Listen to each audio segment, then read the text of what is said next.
Bien le bonjour les amis. Un membre de la chaîne hier me demande de faire des vidéos plus sur la politique et l'actualité. Je vais vous expliquer dans cette vidéo pourquoi je ne ferai pas plus de politique que ça et on va surtout comprendre pourquoi la solution ne peut pas être politique. Nous comprendrons à la fin de la vidéo que nous sommes dans une réalité spirituelle. Le combat que nous menons, le problème dans lequel nous nous trouvons, c'est un problème spirituel. On ne peut pas résoudre un problème spirituel avec des moyens temporels, matériels, intellectuels que sont la politique. Au-dessus de toute chose, nous le savons, nous sommes dans un combat entre Satan et le Dieu d'amour, auquel, par notre libre arbitre et nos actions, nous donnons les ficelles, un peu comme des marionnettes, bien que nous gardons notre libre arbitre. Et c'est notre état spirituel qui fait la différence. Plus nous péchons, plus nous donnons de l'eau au moulin du malin, plus notre péché est une sorte de fioul pour le malin, pour son action, pour faire le mal. Plus l'état du monde est un état spirituellement dans le péché, et plus le mal avance. Ce qui est le cas aujourd'hui. Nous le voyons d'une manière drastique. Et ça va de mal en pis. Et la solution, la seule solution, elle est spirituelle. En fait, nous avons la solution. C'est aussi un peu, je fais une parenthèse, la raison pour laquelle, dans les messages récurrents de la Vierge Marie, on comprend qu'elle nous appelle à une compréhension de la possibilité de faire quelque chose. On a notre libre arbitre. Après, le bon sens, malheureusement, je dis cette phrase, le bon sens, même si c'est pour une raison négative, nous démontre qu'il y a peu de chances qu'on s'en sorte, puisqu'il faudrait quelque chose qu'on qualifierait d'utopique aujourd'hui. Je vous donne un exemple. C'était donc en 2000, les dernières élections étaient en 2022. Nous sommes en 2021, au printemps. J'ai échangé quelques mails par voie, au temps où Éric Zemmour travaillait au Figaro. J'ai échangé quelques mails avec lui. Je trouvais que c'était une personne qui avait un discours rafraîchissant. Il n'était pas encore dans la politique en ce temps-là, hein. Mais j'ai compris à travers une émission que j'ai vue, dont j'ai vu un épisode et un morceau d'épisode sur Internet, où il était avec Nolo, qu'il y pensait sérieusement. En bon entrepreneur que j'ai été dans ma vie et ancien entrepreneur du web notamment, je me suis vite attelé à lui protéger un ou deux noms de domaine puisque j'ai vu qu'au niveau communication c'était pas prêt.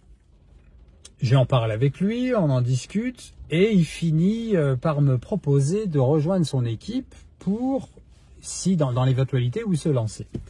Et là, je lui réponds que, alors texto, je pourrais pas me rappeler les mots exacts que j'ai utilisés, quoique j'ai toujours les mails. Et je lui dis, non, écoute, moi, la politique, c'est pas du tout mon truc. En plus, aller sur Paris pour me retrouver dans un panier de crabes avec des combats de coqs, à faire du coude les uns contre les autres, pardon. Voilà, la politique, c'est pas mon truc. Je comprends ça. J'ai vécu là-dedans. Je connais bien le système, pas de politique, mais le fait de vouloir exister et que c'était vraiment un lieu, pour le coup, malsain. Donc, ça m'intéressait pas. Je lui ai pas dit tout ça comme ça, mais je lui ai expliqué que c'était pas mon truc. Et que, néanmoins, je lui disais que tu as mon contact. Si d'aventure, tu veux un autre son de cloche et que tu te lances réellement, n'hésite pas à me contacter. Depuis, on n'a jamais échangé, lui et moi, depuis qu'il a quitté le Figaro, c'était terminé. Donc, tout ça, c'est de l'histoire. Et tout ça pour vous dire que pourquoi, par exemple, je vais en venir à ça aussi, pourquoi Éric Zemmour ne s'est pas converti publiquement à la foi catholique? Pourquoi il ne s'est pas marié avec sa nouvelle concubine Sarah Knafo, si j'écorche pas son nom, qu'elle me pardonne si c'est le cas?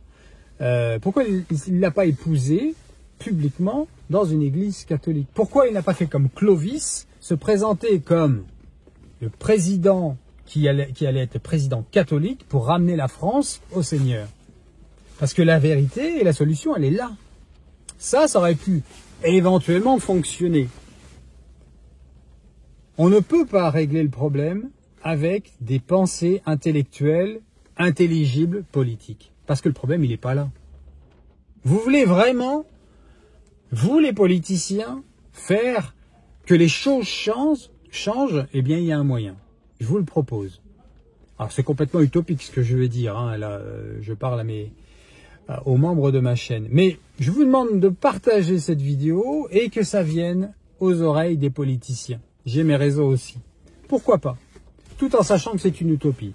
Mais vous voulez vraiment agir et que les choses changent, voici la solution. Je ne l'ai pas inventée, hein. La solution, c'est de vous convertir, tous et chacun, à la foi catholique, Éric Zemmour, toute la droite, hein, puisque c'est eux qui reconnaissent l'Église catholique comme fille aînée de la France et que voilà, la France doit rester chrétienne. Je ne refais pas le discours politicien, mais vous voyez tout ce que je veux dire. Donc, je disais Éric Zemmour, Marine Le Pen, qui a d'autres, Dupont-Aignan, l'autre jeune qui était avant avec Marine, mais qui est parti tout seul sur Internet, j'oublie son nom. Ils sont 4-5, vous les connaissez probablement mieux que moi. Convertissez-vous publiquement et je vous invite tous à prier le rosaire. On trouvera le lieu, on trouvera la date, aucun problème. Mais là, on verra un changement. Là, je vous jure sur ma vie que vous verrez un changement. Parce que c'est le ciel qui nous le dit. C'est la Vierge Marie qui le dit dans chaque apparition. Je fais une petite parenthèse. Ça devrait déjà être fait dans l'Église, ça. Il n'y a pas une apparition reconnue par l'Église où la Vierge Marie ne demande pas instamment à ce que nous prions le chapelet. Expliquez-moi pourquoi le pape ne donne pas l'ordre, chaque évêque du monde ne donne pas l'ordre, j'ai bien dit l'ordre, avec un cas de conscience pour chaque âme, de prier le chapelet à un moment donné, pourquoi pas juste avant la messe dominicale, ensemble. Là, vous verrez les résultats. Et ça vient pas du cerveau de Cyril. Ça vient de la parole divine de Dieu dans ses messages, dans l'évangile d'abord, mais ensuite dans les apparitions de la Vierge Marie. J'ai rien inventé. Et vous savez que c'est vrai. Voilà, c'est lancé. L'invitation est proposée. Faites ça et vous verrez, les choses vont changer. Vous verrez que tous les problèmes évoqués dans l'actualité aujourd'hui, je ne vais pas les énumérer, on les connaît tous, vont changer. Parce que le Seigneur, là, va susciter des changements dans le cœur des âmes, de chaque âme, pardon. Les choses vont changer de manière miraculeuse. Parce que le miracle, c'est le second prénom du Seigneur. Il fait ce qu'il veut avec sa création. Mais c'est à nous de lui donner notre volonté, de lui donner notre libre arbitre. Et comment on fait ça? En se convertissant publiquement. La solution, elle est là, les amis, elle n'est pas ailleurs.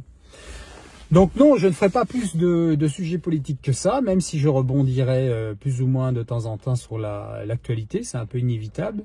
Mais voilà ma réponse. Je vous invite à partager ça. Je le demande rarement, mais n'oubliez pas de vous... comment on a dit, subscribe, de vous inscrire en tant que membre de cette chaîne et d'appuyer sur la petite cloche. Comme ça, chaque fois qu'il y a une nouvelle vidéo, vous serez averti. Et puis de la partager autour de vous, bien sûr. Votre soutien est bienvenu. Ça me permet, moi, de faire plus de vidéos et de passer plus de temps là-dessus plutôt qu'ailleurs. Et de converger sur une activité complète à 100%. J'en ai déjà parlé dans une autre vidéo avec mes messages sur les réseaux anglophones et d'autres réseaux sociaux comme TikTok qui se préparent et d'autres streaming. C'est tout pour aujourd'hui, les amis. Nous sommes au Marie conçue sans péché, priez pour nous qui avons recours à vous. Soyez bénis.